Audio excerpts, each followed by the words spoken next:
अस्सलाम वालेकुम and very good evening. इस वक्त मुल्क की सियासत में बड़ी दिलचस्प तब्दीलियां रोनुमा हो रही हैं, जो कि शायद फौरी तौर पर तो महसूस नहीं की जा सकती, लेकिन ऐसा लगता है कि इन द लॉन्ग रन वो तब्दीलियां हमें नजर आएंगी। एक तरफ कश्मीर के इंतखाबात आने वाले हैं और देखा जाए तो पीपल्स पार्टी उससे मुस्तहकम पोजीशन में है।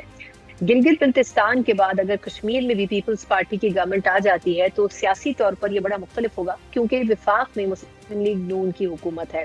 दूसरा अपोजिशन जो कि बड़े अरसे से एहतजाज की बात कर रही है, लेकिन एहतजाज करती हुई नजर नहीं आ रही है।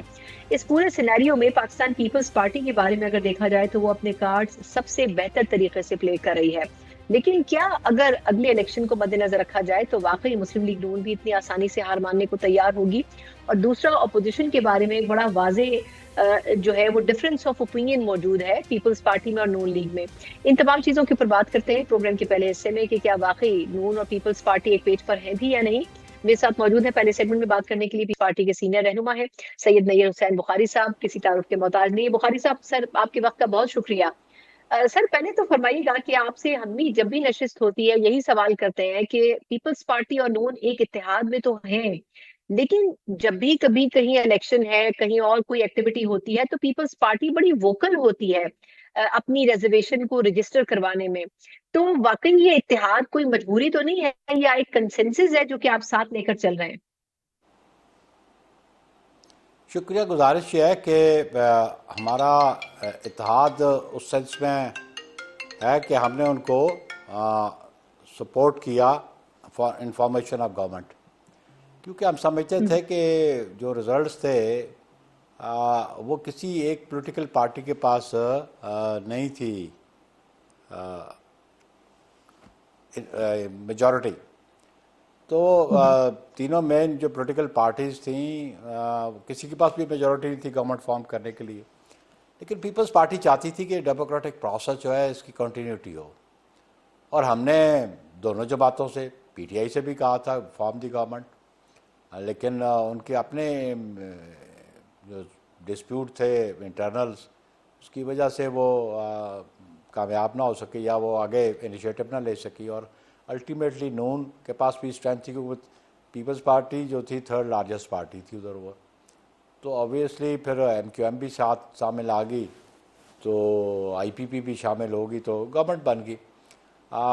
जो इश्यूज़ की पॉलिटिक्स है पीपल्स पार्टी करती है, जो पब्लिक इश्यूज़ हैं, और पब्लिक इश्यूज़ पे बात करना हमारी ज़िम्मेदारी भी है और हमारा हक भी बनता है कि पब्लिक इश्यूज़ को हम एजुटेट करें और पब्लिक की रिलीफ की बात करें। और वो इलेक्शन से पहले भी हम करते रहे, इलेक्शन के बाद भी करते हैं। आज ट्रेजरी बेंचेस में हैं तो स्टिल हम क्रिटिसाइज़ करते हैं उन इश्यूज़ पे गवर्नमेंट को जहाँ पे उनकी कहीं नाकामी नज़र आती है, कोई फेलियर नज़र आता है या कहीं कोताही नज़र आती है। तो इसलिए ये प्रोसेस तो कंटिन्यू रहेगा। गिलगित बल्तिस्तान में आज चेयरमैन ने बड़े वाज़े कहा कि हम शुक्रगुजार हैं पीएमएलएन की क़यादत के, मियाँ शहबाज शरीफ साहब के, मियाँ नवाज शरीफ साहब के भी, कि एक ऐसा कल्चर बिल्ड करने की कोशिश की जा रही है ताकि लोग उस खत्ते के लोगों को हम सर्व कर सकें। तो कश्मीर में भी इलेक्शन प्रोसेस शुरू होगा तो पीपल्स पार्टी अपनी कारकर्दगी की बुनियाद पे, अपने मैनिफेस्टो की बुनियाद पे ज़रूर काम करेगी और इलेक्शन कंटेस्ट करेगी सारी सीटों पे। अच्छा, लेकिन सर जब जब राठौर साहब की गवर्नमेंट फॉर्मेशन की गई थी, मुझे याद पड़ता है कि उस वक्त यही लग रहा था और बात भी यही हो रही थी कि क्योंकि ये थोड़ा शॉर्ट टाइम की गवर्नमेंट है तो इसलिए हम पीपल्स पार्टी को मौका दे रहे हैं कि ठीक है आप गवर्नमेंट बना लें, लेकिन अगली बार नून लीग ने ही गवर्नमेंट बनानी है। लेकिन आसार ऐसे लग रहे हैं कि पीपल्स पार्टी बड़े अच्छे तरीके से अपना गेम खेल रही है। आपको कितना लगता है कि नून लीग इसमें टफ टाइम दे सकती है कि भाई यहाँ तो कम से कम हमें गवर्नमेंट बनानी है, क्योंकि विफाक में नून लीग की गवर्नमेंट है टेक्निकली, और हमने देखा है हमेशा जीबी और कश्मीर में उसी की गवर्नमेंट आती है जिसकी विफाक में होती है। लेकिन आप लोगों ने सिचुएशन बड़ी चेंज कर दी जीबी में, तो क्या कश्मीर में भी ऐसे ही होगा? देखिए ये बड़ा ऑब्वियस है कि इस दफ़ा जीबी के अवाम ने ये इस बात से मुतासर नहीं हुए कि वफाक में जो जमात है उसी को वोट किया जाए, और उन्होंने आज़ादाना तौर पे अपनी राय का इजहार किया और उसमें पाकिस्तान पीपल्स पार्टी को सिंगल लार्जेस्ट पार्टी मुंतखब हुई। हालांकि हमारे कुछ रिजल्ट्स रोके गए और इलेक्शन कमीशन पे हमें बहुत सारे एतराज़ात भी थे। हम करीब थे जो सिंपल मेजॉरिटी हमें हासिल होती। कुछ सीट्स हमारी रोकी गई, कुछ सीट्स में ऐसा, मसलन आपको मिसाल दूं कि एक ऐसा हमारा कैंडिडेट जो जो बैलेट पेपर जो बॉक्सेस से निकले उसमें से सिर्फ 24 वोट से वो हार रहा था, लेकिन पोस्टल बैलेट की काउंटिंग, ये दयामर की सीट है, पोस्टल बैलेट की काउंटिंग के बगैर हमारे कैंडिडेट के अपोनेंट को डिक्लेयर कर दिया गया। वो मैटर सब जुडिस है अभी भी, लेकिन हमें यकीन है कि पोस्टल बैलेट काउंट होते तो वो सीट हमारी थी। तो इस दफ़ा गिलगित बल्तिस्तान के अवाम ने भरपूर एतमाद का इजहार किया मेरी क़यादत पे, मेरी पार्टी पे। इसी तरह ये कोई कमिटमेंट नहीं थी या अंडरस्टैंडिंग नहीं थी जब कश्मीर में गवर्नमेंट पीपल्स पार्टी ने बनाई तो कि इलेक्शन के बाद नून गवर्नमेंट बनाएगी। इसका फ़ैसला तो आज़ाद कश्मीर के अवाम ने करना है। जिसके हक़ में वो राय देंगे, जिसके पास उस असम्बली की अक्सरियत होगी, गवर्नमेंट वो बनाएगा। एक एज ज़रूर रहा पंजाब में PMLN को जो सीट्स थी रेफ्यूजीज़ की, और वो एक स्टेटमेंट भी दी उनके एक मिनिस्टर ने कि जी हमारी तो गिनती 10 से स्टार्ट होती है। लेकिन एनी हो, होपफुली जो मौक़िफ़ नून का है आज़ाद कश्मीर में अपनी सियासत के हवाले से पाकिस्तान पीपल्स पार्टी का मुख्तलिफ है।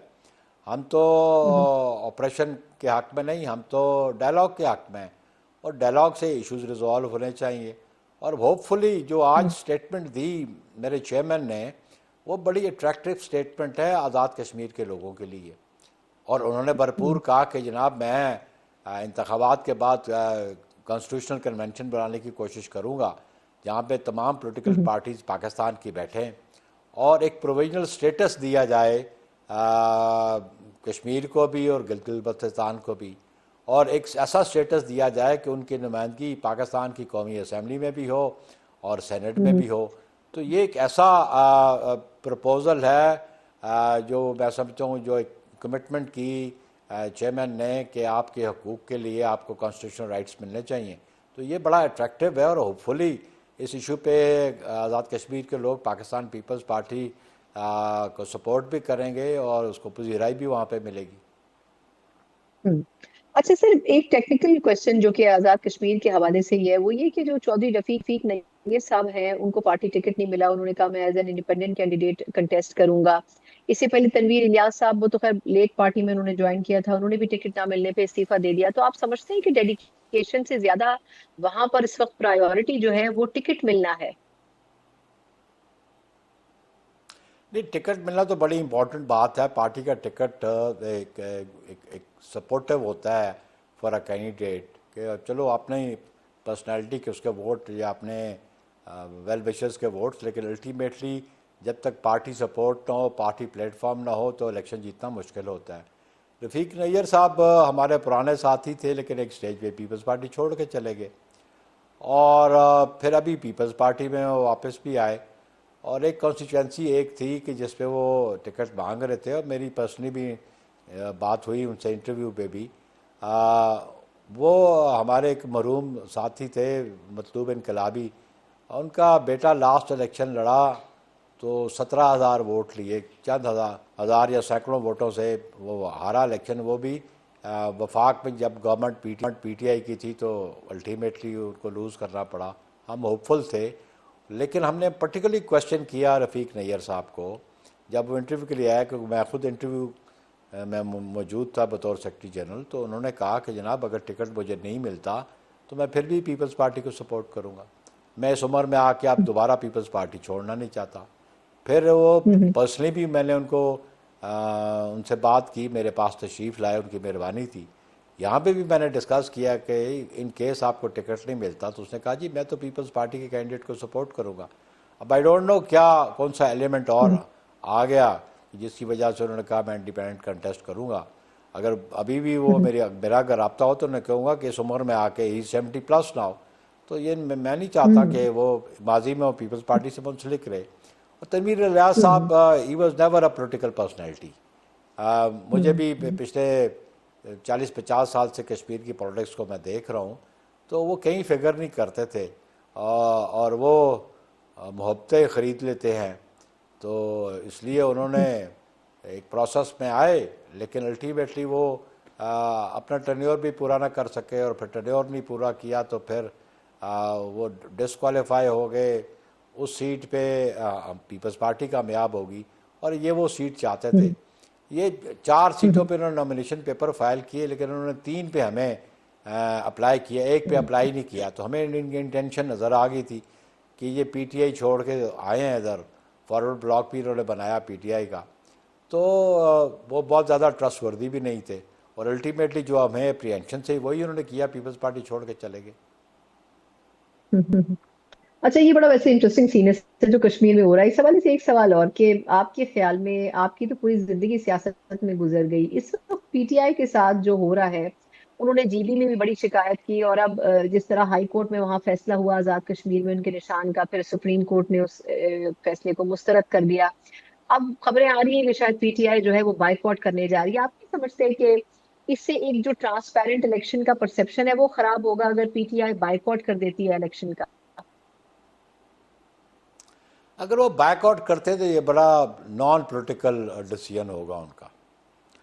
मैं समझता हूँ हम्म। कि वो इस फेज से पाकिस्तान में गुजरे, जो लीगल रिक्वायरमेंट्स थी उन्होंने नहीं पूरी की इलेक्शन एक्ट की। अल्टीमेटली फिर भी उनके पास खासी तादाद में एमएनए आज हैं, और फिर उनकी लीगल टीम मैं समझता हूँ कि कुछ ज़्यादा अपना इफेक्टिव रोल प्ले नहीं कर सकी।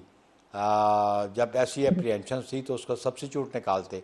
मसलन हमने सब्सिट्यूट 2002 में निकाला, जनरल मुशर्रफ ने मोहतरमा शहीद को इन एसेंशियल सजा दे के तो पीपल्स पार्टी को आउट किया इलेक्शन प्रोसेस से, और हमने पीपल्स पार्टी पार्लियामेंटेरियन बना के उसको एनलिस्ट करवा के हमने इलेक्शन लड़ा पीपल्स पार्टी पार्लियामेंटेरियन का। तो इनकी लीगल टीम या इनको इनकी पॉलिटिकल विजन होनी चाहिए थी कि इस किस्म की ऑब्स्टिकल्स को कैसे अबूर किया जा सकता है। तो मैं समझता हूँ कि मेरा आज भी उनको यही मशवरा है कि आप इलेक्शन प्रोसेस से अपने आप को अलहदा न करें, और इलेक्शन प्रोसेस में ज़रूर शरीक हो। सर, ये जो अभी इस वक्त विफाक में बातचीत की बात हो रही है, तो समझ नहीं आ रहा, आप बेहतर जानते हैं मुस्लिम लीग नून को भी, कि क्या वाकई ये जो प्राइम मिनिस्टर साहब ने भी कुछ दिनों पहले भी कहा, जी आए बैठे बातचीत करते हैं, पीटीआई तो पहले ही विलिंग है बातचीत के लिए, लेकिन दोनों तरफ से कोई हाथ नहीं बढ़ाया गया बातचीत का। फिर ये कि वो टास्क भी अचकजई साहब को दिया गया, राजा नासिर अब्बास साहब को दिया गया, वो भी खामोश है। तो आपके ख्याल में एक्चुअली खिचड़ी क्या पक रही है विफाक में? पीपल्स पार्टी उसको किस एंगल से देख रही है? आप देखें, it's a very simple thing कि आया राजा नासिर अब्बास हम्म। और अचकजई साहब लीडर ऑफ अपोजिशन दोनों हाउसेज में तो हैं, लेकिन वो पीटीआई को रिप्रेजेंट तो नहीं करते। उनके पास पीटीआई का तो मैंडेट नहीं है। हम्म। गुफ्तगू पीटीआई करना चाहती है, और फिर पीटीआई में इन फाइट्स बड़ी हैं। अलीमा खान साहबा कुछ कहती हैं, सलमान अकरम कुछ कहता है, गौर बैरिस्टर गौर कुछ कहता हम्म। है, केपी का चीफ मिनिस्टर कुछ कहता है। वो तो एक पेज पे बैठ के तो सियासत ही नहीं कर रहे। और मैं समझता हूँ कि जो ऑफ़र की जी प्राइम मिनिस्टर साहब उनके लीडर ऑफ अपोजिशन की सीट पे भी गए और बैरिस्टर गौर से भी मिले, और फिर राना सनाउल्लाह साहब ने कहा कि ये मुझे बताएं पार्लियामेंट में हम हम्म। जिस जगह वो बैठना चाहेंगे हम अरेंजमेंट कर देते हैं, हम मुज़ाकरात करते हैं। लेकिन एक वो कंडीशन लगाते हैं, जी खान से मुलाकात कराओ फिर हम बातचीत करेंगे। But that's a different issue. Hmm. Manual jail manual की बात है, कोर्ट्स की बात है, लेकिन एक इनिशिएटिव तो लें, एक स्टार्ट तो लें गुफ्तगू का, और गुफ्तगू में वो हल निकल आता है। और पॉलिटिक्स में डायलॉग ही ज़रिया है मसाइल को हल करने का। हम्म। सर, ये बात तो दुरुस्त है, लेकिन एक आखिरी सवाल और करना चाहूंगी कि आपके ख्याल में इस वक्त की जो सिचुएशन है, आपको क्या लगता है कि अगले इलेक्शन में, क्योंकि नून लीग तो यही चाहेगी कि हम बेहतर पोजीशन में कंटेस्ट करें, लेकिन पीपल्स पार्टी जिस तरीके से अपने तमाम कदम उठा रही है, आपको क्या लगता है कि जो अगला इलेक्शन है उसमें पीपल्स पार्टी फ्रंट फुटिंग पे होगी? और दूसरा, पीटीआई की जो स्टैंडिंग है वो कहाँ नजर आती है? क्योंकि वो ये भी चाहते हैं कि वो मेन स्ट्रीम पॉलिटिक्स में वापस भी आए, और फिर वो ये भी चाहते हैं कि उनको स्पेस भी मिले, लेकिन उनसे बातचीत नहीं हो रही। तो आपको लगता है कि विदाउट ऑपोजिशन ये हमारा जो पॉलिटिकल सिस्टम है ये कितना अरसा चल सकेगा? देखिए जी, अपोजिशन तो बहरहाल रहती है, पार्लियामान में भी रहती है, पब्लिक में भी रहती है, भला किसी जमात की भी गवर्नमेंट हो।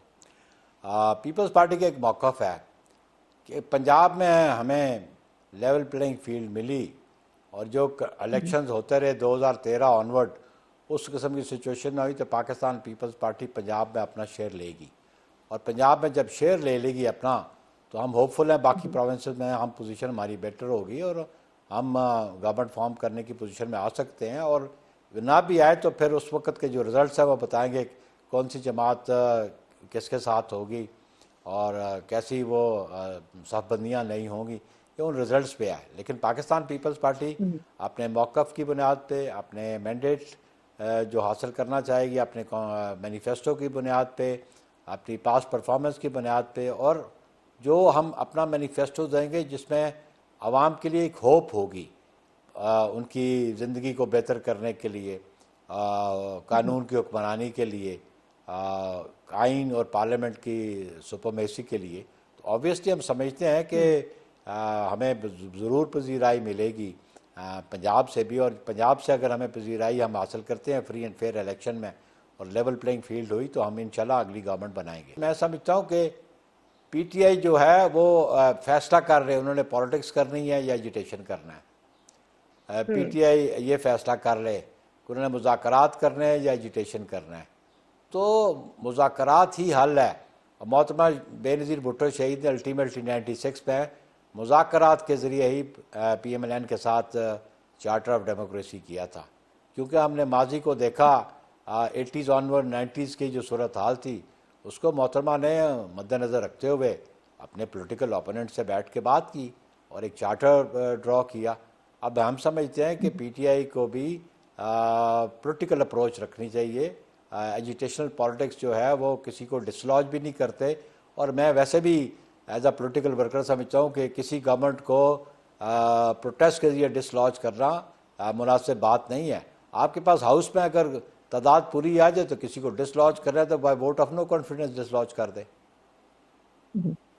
बिल्कुल ठीक है, एब्सोल्युटली राइट। बहुत बहुत शुक्रिया नैयर बुखारी साहब सर, आपके कीमती वक्त के लिए मेरे साथ पीपल्स पार्टी के सीनियर रहनुमा इतलात थे। और यकीनन जिस मेच्योरिटी के साथ पाकिस्तान पीपल्स पार्टी चल रही है वो ऑब्वियसली उनके एक्सपीरियंस को रिफ्लेक्ट करता है। एक मुख्तसर वक्फे के बाद जहाँ हम बात कर रहे थे अपोजिशन की, वहीं अपोजिशन की ही नुमाइंदगी से ये जानने की कोशिश करेंगे कि डायलॉग तो है अल्टीमेट सोल्यूशन, लेकिन ये डायलॉग आखिर कब और कैसे शुरू करना चाहते हैं, इससे बात करते हैं एक ब्रेक के बाद। Welcome back. जिस तरह हमने बात की कि एक तरफ हम देख रहे हैं कि पाकिस्तान पीपल्स पार्टी हो या फिर मुस्लिम लीग नून हो, दोनों की जो स्ट्रैटेजीज हैं वो बड़ी हद तक अपोजिशन को अगर मद्देनजर रखा जाए तो मुख्तलिफ नजर आती हैं, और दोनों का जो अपोजिशन से बातचीत के हवाले से बयानिया है वो भी हमें डिफरेंट नजर आता है। लेकिन टेक्निकली देखा जाए तो जितना मुज़ाकरात का इख्तियार मुस्लिम लीग नून को है उतना शायद पाकिस्तान पीपल्स पार्टी को नहीं है। और शायद यही एक वजह है कि जो मुज़ाकरात की राह हमवार होने से पहले ही मसाइल शुरू हो जाते हैं।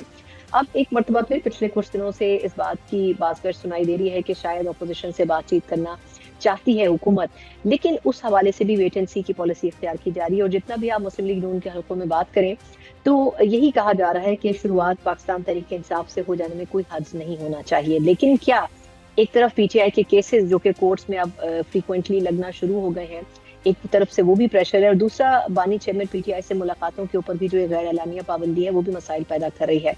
इन्हीं तमाम चीजों के ऊपर बात करेंगे। मेरे साथ मौजूद है पाकिस्तान तहरीक इंसाफ के सीनियर रहनुमा बैरिस्टर अबूजर सजी साहब। अबूजर साहब सर, बहुत शुक्रिया आपके वक्त के लिए। सर, मुझे याद है हमने जब लास्ट टाइम भी आपसे डिस्कशन किया था तो उस वक्त भी ये बात जेर बहस आई थी कि जो खान साहब से मुलाकात है वो ही मुज़ाकरात की राह में क्या सबसे बड़ी रुकावट है, या सबसे बुनियादी जो एजेंडा है वो उनसे मुलाकात है, और उसके बाद तमाम जो अवामिल हैं वो डिस्कस होंगे जिसकी वजह से अपोजिशन और गवर्नमेंट में मुज़ाकरात नहीं हो पा रहे। देखें, आजकल के हालात में तो सना दो चीज़ें जो हैं वो बड़ी इंपॉर्टेंट हैं कोई भी फर्दर डेवलपमेंट होने के लिए। पहली चीज़ है खान साहब की हेल्थ। उस चीज़ के बारे में हमें बिल्कुल अंधेरे में रखा हुआ है। गवर्नमेंट का, सरकारी डॉक्टर्स का एक प्रेस रिलीज आ जाती है जिसको बिल्कुल हमारी एक रीजनेबल एप्रीहेंशन है, हम उस पर यकीन नहीं करते। क्योंकि पहले भी आपने देखा था जब खान साहब के खून के नमूनों के टेस्ट हुए थे, अब्दुल कादिर पटेल गवर्नमेंट में मिनिस्टर थे, उन्होंने प्रेस कॉन्फ्रेंस की थी, डॉक्टर्स ने जाली रिपोर्ट दी थी और तरह तरह के इल्जाम लगाए थे। और हमारी दूसरी बात है हमारी एक्सेस टू खान साहब।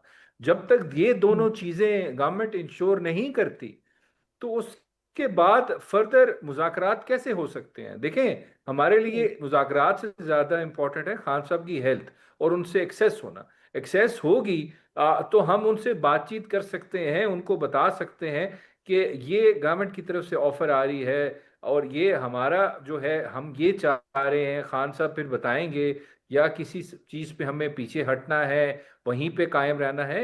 उनके बगैर तो मुज़ाकरात नहीं हो सकते, क्योंकि कागजों में तो बेशक वो चेयरमैन नहीं है, लेकिन स्पिरिट हम्म। पीटीआई की फाउंडेशन जो है, और पीटीआई का सारा वोट बैंक, सारी सपोर्ट जो है, वो एक ही शख्स से निकलती है, वो एक ही उसका कुलिया है, उसका नाम इमरान खान है। तो उसके बगैर तो कुछ भी मुमकिन नहीं है। और आप कह रही थी कि जी गवर्नमेंट संजीदा नजर आती है, और पीपल्स पार्टी ज्यादा संजीदा नजर आती है, लेकिन उनके पास कुछ पावर नहीं है। ये मैं आपको चीज क्लियर कर दूं।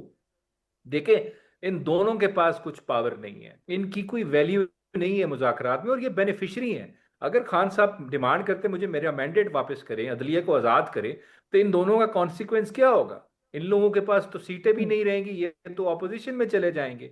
और जो इन्होंने अपने केसेस खत्म कराए हैं, इस सारी चीज़ों का इन्होंने फ़ायदा उठाया है। मल्टी मिलियन करप्शन केसेस उसके बाद खत्म हुए, नैब से, एफआईए से, सारा कुछ।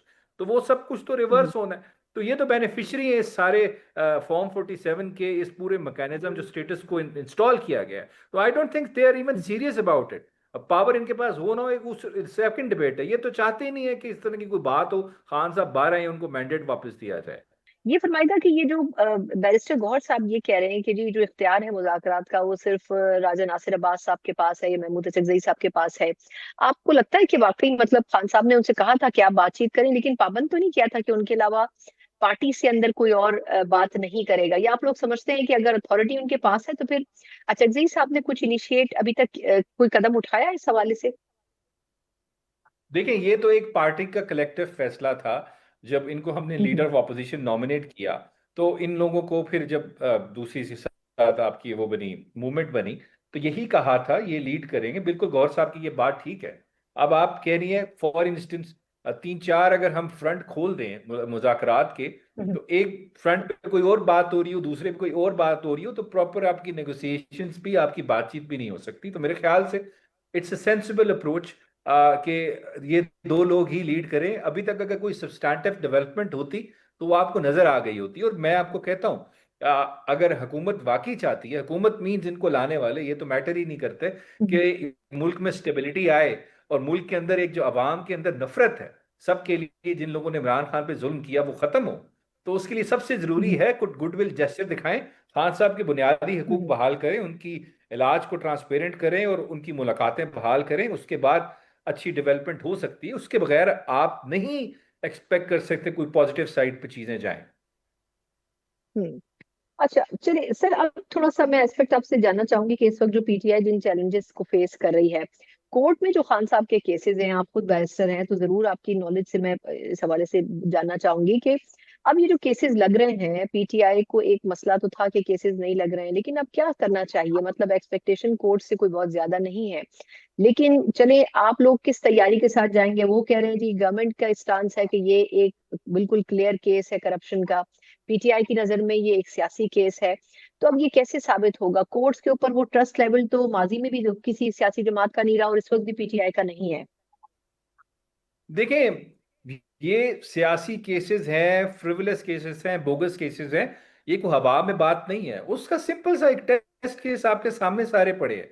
जितने केसेस में पहले कन्विक्शन हुई, 26वीं और 27वीं आईनी तरमीम से पहले, जब आला अदलिया ने उनको सुना, तो वो सारी कन्विक्शंस ओवरटर्न हुई। खाली ओवरटर्न नहीं हुई, जो जजेस का कॉन्डक्ट था ड्यूरिंग ट्रायल, जिस तरह एक ही दिन में 30-30 साल, 35-35 साल की सजा सुनाई गई।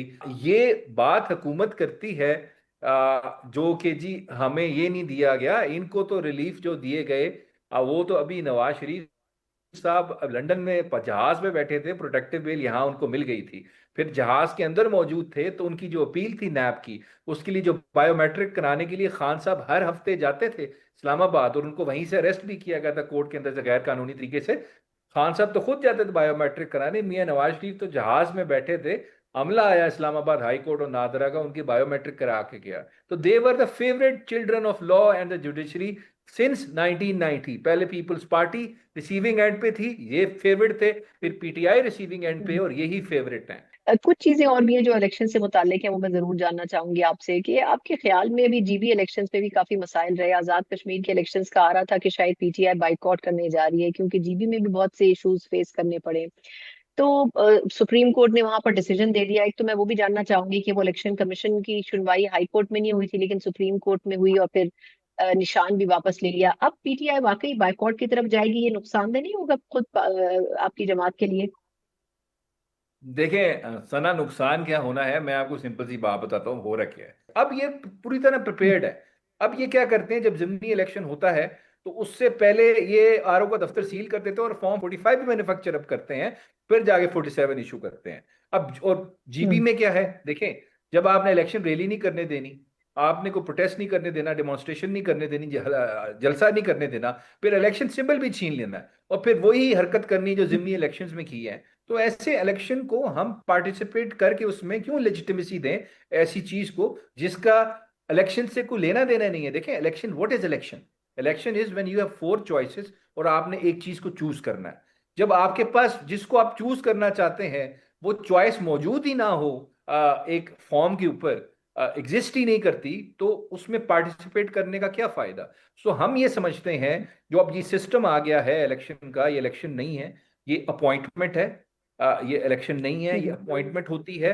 नोटिफिकेशन सिर्फ आता है इलेक्शन कमीशन का, बेशक उस शख्स ने 500 वोट लिए हों, या उसको 50,000 भी कर देते हैं, या उसने 1,000 लिए उसको 1 लाख भी कर देते हैं। So this is no more an election process, it's a selection process, appointment process, जो इसके थ्रू लोगों को इंस्टॉल किया जाता है।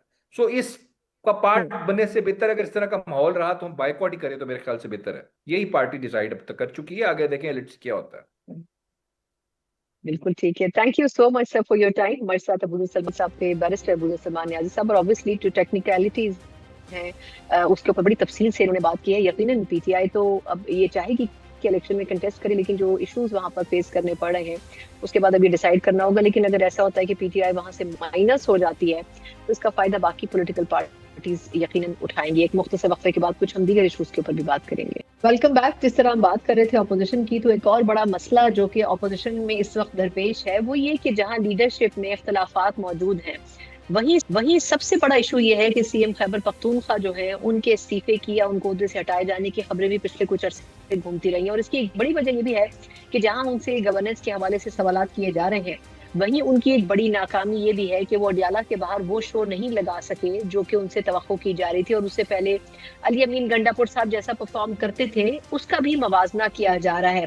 क्या पीटीआई जो कि अब सिर्फ खैबर पख्तूनख्वा तक महदूद हो गई है, क्या वाकई वो वहां पर भी टूट फूट का शिकार है? इसी के ऊपर बात करते हैं। मेरे साथ मौजूद हैं खैबर पख्तूनख्वा से सहाफी तजियाकार हैं हमाद हसन साहब। हमाद भाई, आपके वक्त का बहुत शुक्रिया।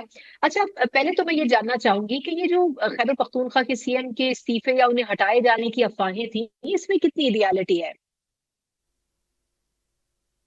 देखिए, ये जो कुछ दिन पहले एक लहर आई थी, तो मुझे इस पे हैरत है सना। हालांकि इस खबर को ब्रेक मैंने किया था कि एक बड़ा ग्रुप सामने आ रहा है और फिर 35 नाराज मेंबरान का ग्रुप सामने आया भी था।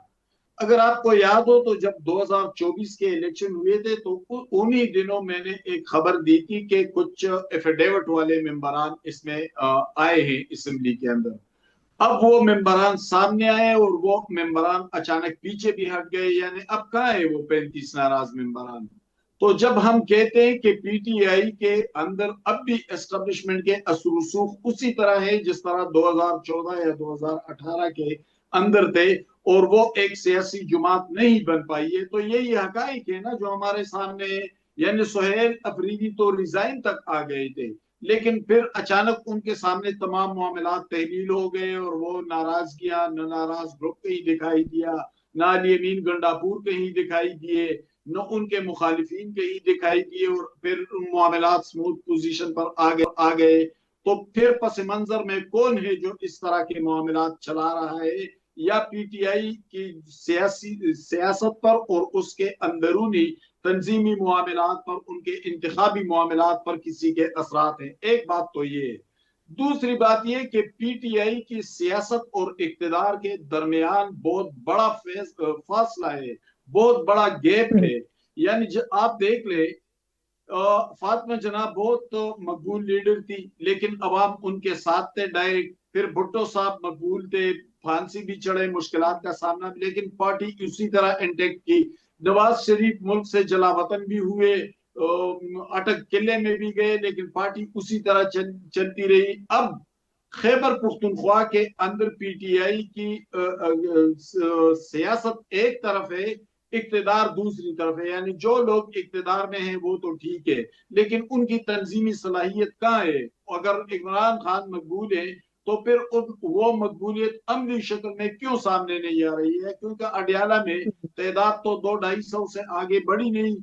पुख्तनख्वा से एहतजाजी तहरीक तो कभी उठी नहीं, वहां से कोई बड़ा रैला तो आया नहीं। तो इसका मतलब ये है कि पीटीआई को गो के सोशल मीडिया पर एक बड़ी हमायत तो हासिल है, लेकिन अमली तौर पर हो सकता है ये लोग वोट भी इमरान खान को दे, लेकिन ये तहरीक चलाने वाले, ये तंजीमी तौर पर इजहार करने वाले, ये तहरीक को उठान देने वाले कारकुन नहीं है, न वो नजर आ रहे हैं। अलबत्ता असम्बली के अंदर पीटीआई को एक बड़ी मेजोरिटी हासिल है और उस बुनियाद पर वो हुकूमत चला रहे हैं, जो गवर्नेंस और ट्रांसपेरेंसी के हवाले से तारीख की नाकाम तरीन हुकूमत है।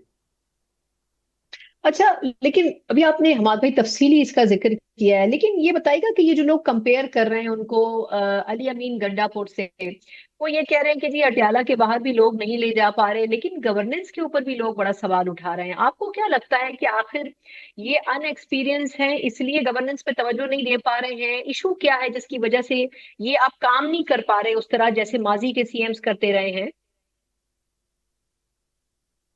देखिए सना, ये पीटीआई के चौथे वजीर आला हैं। बदकिस्मती से चारों के चारों नाकाम हो गए। यानी परवेज खटक आए तो मलम जब्बा और सुनामी बिलियन ट्री और ये मामलात सामने आए।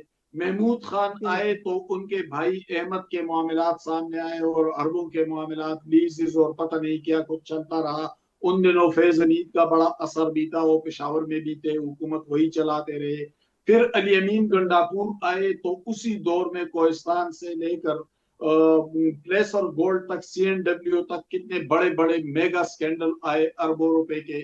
अब सुहेल अफरीदी है। अब जब जो जो आपका सवाल है कि अली अमीन गंडापुर लोगों को लेकर अडियाला आते रहे, बिल्कुल आपकी बात ठीक है, लेकिन उस वक्त पीटीआई के कमजोर कारकुनों को ये अंदाजा नहीं था कि रद्द अमल भी सख्त हो सकता है, तभी वो अडियाला आए। जब 26 नवंबर का वाकया हुआ और कुछ लोगों की हलाकत भी हुई, जख्मी भी हुए और सख्त रद्द अमल इंतजामी तौर पर दिया गया, उसके बाद हमने एक भी कारकुन न गंडापुर के दौर में देखा था, न हमने सुहेल अफरीदी के दौर में देखा। ये गंडापुर सिर्फ सोशल मीडिया पर नजर आ रहे हैं, तंजीमी या एहतजाजी या तहरीकी हवाले से कहीं पर भी दिखाई नहीं दे रहे हैं। अच्छा, अब एक और सवाल इस हवाले से कि ये अभी जो बजट नया आया है हमाद भाई, उसमें इन्होंने बड़े प्रोजेक्ट्स अनाउंस किए। अब गंडापुर साहब ने इस पे एक स्टेटमेंट भी दिया कि जी ये जो आपने तमाम प्रोजेक्ट्स किए हैं ये 100 साल में भी आप पूरे नहीं कर सकेंगे। तो ये गवर्नमेंट के ऊपर, अपनी ही गवर्नमेंट के ऊपर तनकीद वो क्यों कर रहे हैं? और क्या इतने नॉन प्रैक्टिकल बजट अगर बनाए गए हैं तो वो जो इनके मुशीर खजाना है उनको तो खुद खान साहब ने टीम में इनकॉर्पोरेट किया था, तो फिर इतने नॉन प्रैक्टिकल प्रोजेक्ट्स क्यों वो अनाउंस कर रहे हैं? पीटीआई बदकिस्मती से पार्टी के अंदर इतनी ज्यादा करप्शन फैल चुका है कि जब वो अच्छा काम करते हैं तो भी मनफी तासुर उभरने लगता है। यानी ये प्रोजेक्ट्स के हवाले से मैं कहूँ तो 200 अरब पेशावर रिविटलाइजेशन प्रोजेक्ट के लिए दिए गए। ये मिनिस्ट्री मीना खान अफरीदी के पास है। टूरिज्म का मिनिस्टर बनाए गाजी से जो मुंतखब हुए थे, अदील इकबाल। अब टूरिज्म के हवाले से बहुत सारे मामलात सामने आ रहे हैं। हालांकि अभी उन्होंने अभी हाल ही में हल्फ लिया है, लेकिन चूंकि पहली वजारत है और कुछ प्रोजेक्ट्स भी हैं टूरिज्म के हवाले से। एक तो टूरिज्म उसी तरह, हालांकि पहले पीटीआई ने इस हवाले से कुछ काम किया था, लेकिन अदील इकबाल जिस तरह काम कर रहा है तो बर्बाद करके रख देगा। और कुछ और सवाल भी उठाए जा रहे हैं, लेकिन चले मैं अभी उसके एविडेंसेस नहीं है, उस पर सवाल नहीं उठा रहा। पीटीआई ने कुछ अच्छे काम भी किए, यानी जो जो पेशावर रिविटलाइजेशन प्रोजेक्ट है उस हवाले से पुराने शहर को तब्दील किया जा रहा है, लेकिन कौन गारंटी देगा? यानी आप देख ले इस वक्त पतंग जैसे किरदार जो वजीर आला के करीबी अजीज भी हैं और उनके बहुत करीबी साथी भी हैं, उनके हवाले से वजीर आला के और अजीजों रिश्तेदारों के हवाले से बहुत से सवालात उठाए जा रहे हैं। जब तक इन लोगों को साइड लाइन नहीं किया जाएगा, जब तक ट्रांसपेरेंसी नहीं आएगी, जब तक एहतसाब का निज़ाम मजबूत नहीं किया जाएगा, मैं सूबे के अंदर बात कर रहा हूँ, तब तक ये अच्छा काम भी करेंगे तो इन पर इल्जामात लगेंगे। कुछ अच्छा काम यकीनन कर रहे हैं पीटीआई वाले, लेकिन चूंकि इल्जामात उन पे इतने ज्यादा है कि उनका अच्छा काम भी बुरे में जाता है। बिल्कुल सही। अच्छा, अब हमारा ये भी बताइएगा कि आपके ख्याल में ये जो सिक्योरिटी का बड़ा मसला है, टेररिज्म का मसला है, एक तो फंड्स के नाम के ऊपर ये कहा जा रहा है कि जी विफाक हमें फंड नहीं फराहम करता। विफाक कहता है, आपको याद होगा बन्नू सीटीडी वगैरह अटैक्स हुए, विफाक ने कहा हमने आपको इतने सालों में इतने पैसे दिए हैं, वो किधर लगे हैं?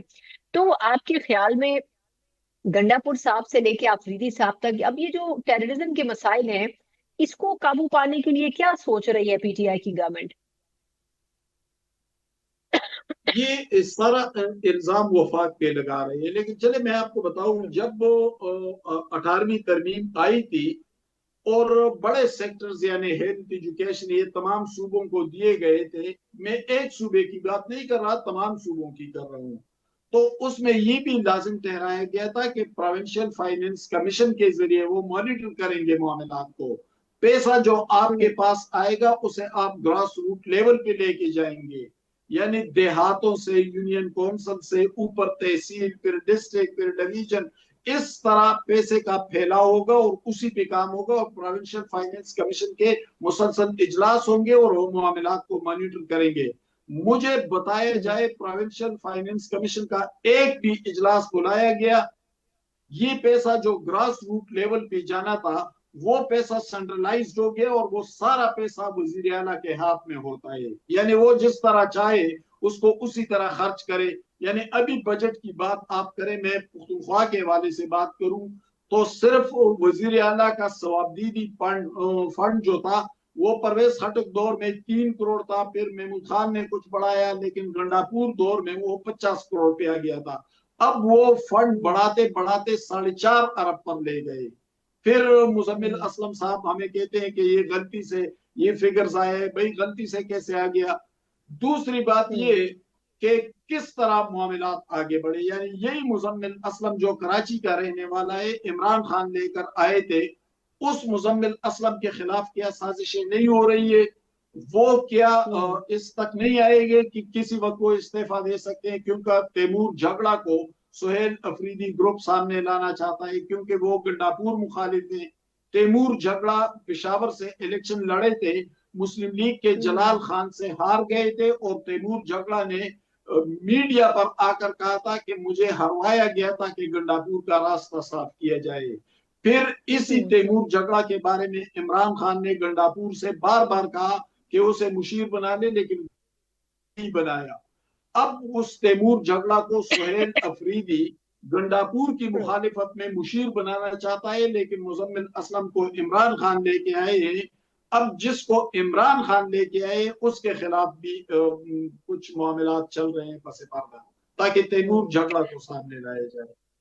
बिल्कुल सही है। वैसे जितनी कॉम्प्लिकेटेड है पॉलिटिक्स उतना ही इंटरेस्टिंग सिचुएशन है। अहमद भाई, एक सवाल और करना चाहूंगी कि आपके ख्याल में, ये भी आपने तैमूर झगड़ा की और बाकी लोगों की मिसालें तो दी हैं, लेकिन ये भी कुछ दिनों पहले ये जो आजाद अराकीन का एक ग्रुप था जो कि बजट के नाम के ऊपर नाराज हो गया था, फिर इनसे बातचीत के लिए जी जुनैद अकबर साहब बाकी सब लोगों को भी बिठाया गया। तो एक तो ये कि ये नाराज अराकीन के ग्रुप का स्टेटस क्या है, और दूसरा ये जो केपी की जो लीडरशिप है उसमें ग्रुप बने हुए हैं, गंडापुर साहब का ग्रुप अलग है, आफरीदी साहब का अलग है, फलाने का अलग है। ऐसी सिचुएशन में अभी कितने ग्रुप्स में टेक्निकली टीम चल रही है? क्या कहीं ना कहीं बुशरा बीबी साहिबा का भी कोई बैकग्राउंड के ऊपर असर रसूख है? वो एक खातून भी वहां पर लाई गई थी, मिसाल, वो भी बड़ा अरसा एक्टिव रही। तो वो सिचुएशन क्या है? और दूसरा ये कि क्या वाकई वो नाराज अरकान सिर्फ बजट के नाम के ऊपर नाराज थे? नाराज अराकीन जो थे उनके अंदर 3 ग्रुप्स थे। एक ग्रुप था जो कैबिनेट की वजह से नाराज हो गया था कि हमें नुमाइंदगी नहीं दी गई, या इनफरादी तौर पर या ग्रुप की शक्ल में, लेकिन बहरहाल नाराज थे। दूसरा ग्रुप वो था जो स्कीमों के हवाले से उनको तहफ़्फ़ुज़ात थे कि हमें बड़ी स्कीमें नहीं दी गई, जो प्रोजेक्ट्स है वो सारे प्रोजेक्ट वज़ीर आला के भाई नवीद अफरीदी और पतंग और ये लोग उसमें मुदाखलत करते हैं, यानी पैसों के हवाले से नाराजगी थी। तीसरा ग्रुप जो था वो गंडापुर के करीबी साथी थे, जिसमें सजाद बरकवाल और सजाद बरकवाल जो साबिक एग्रीकल्चर मिनिस्टर है, करक से ताल्लुक है, या पुख्तून यार जो साबिक प्रोविंशियल मिनिस्टर थे, बन्नू से ताल्लुक है। तो ये गंडापुर के जाती करीबी लोग थे। बहुत बहुत शुक्रिया आपके वक्त के लिए। अहमद हसन साहब हमारे साथ मौजूद थे और यकीनन जो राइट्स हैं खैबर पख्तूनख्वा की वो बता रहे थे। अब देखना होगा कि आया पीटीआई जो वफाक में एक महाज खड़ा करना चाहती है वो खुद सूबे में जिन चैलेंजेस से निमट रही है वही उसके इख्तियार से बाहर होते जा रहे हैं। बहुत बड़ी जिम्मेदारी है सोहेल आफरीदी साहब के ऊपर। किस हद तक वो ये जिम्मेदारी आने वाले वक्त में निभा सकेंगे ये यकीनन जाहिर हो जाएगा। इसी के साथ ही प्रोग्राम का वक्त खत्म होता है। मुझे इजाजत दीजिए। अल्लाह हाफिज।